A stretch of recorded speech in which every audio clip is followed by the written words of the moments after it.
আগের গালি কীরকম? হুম আগের গালি কীরকম? হুম আগের গালি কীরকম? আগের গালি কীরকম দেয়?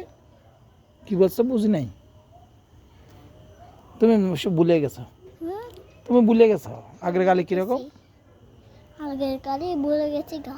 না কি একটা বছর কি ফোলা? ভুলে গেছি গা যে বোন আসতেছে না। তো আরেকটা শিখছো যে এটা কি? হ্যাঁ আরেকটা শিখছো যেটা আরেকটা শিখছো এটা কি? এটা হ্যাঁ। বিড়াল। না না, বিড়াল তো গালি না। বিড়াল তো একটা বিড়াল চান এরকম হাইটা হাইটা চলে যায়, এটা না তো। হ্যাঁ আমি বলছি গালি, গালি যেটা শিখছো তুমি কার কাছ থেকে শিখছো, সেটা কি গালি শিখছো?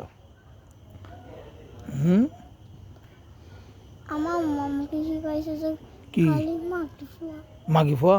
হ্যাঁ তোমার আম্মু শিখেছে এটা? হ্যাঁ আচ্ছা, আর কি শিখেছে? আর কিছু না। শুধু একটা? হ্যাঁ আল্লাহ, একটা দিয়ে হবে? লাগবে 4-5টা লাগবে। চার পাঁচটা নাই। হ্যাঁ, চার পাঁচটা নাই। তো আমরা তো গালি দিই অন্যরকম গালি, এ কুত্তর ফোয়া, এ বিলের ফোয়া, এরকম ও এইগুলো গালি, সুন্দর সুন্দর গালি। তো ওই আম্মু আম্মু যেটা শিখেছে এটা তো সুন্দর বিশ্রী গালি। তাহলে আমরাও বলবো কোনটা বলবা?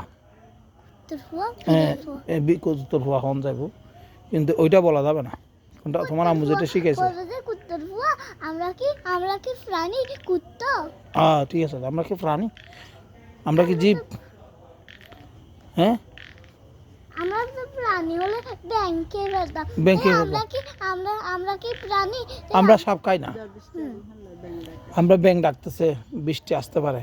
হুম এখন তোমাকে যে গালি একটা শিখাইছে, সাপ বললে তো সাপ তো ব্যাং খায়। আমি সেটা বলতেছি না, আমি বলতেছি তুমি যে গালি একটা শিখছো এটা তো ঠিক হয় না। তোমার তো শিখা ছিল, দরকার ছিল 3টে শিখা।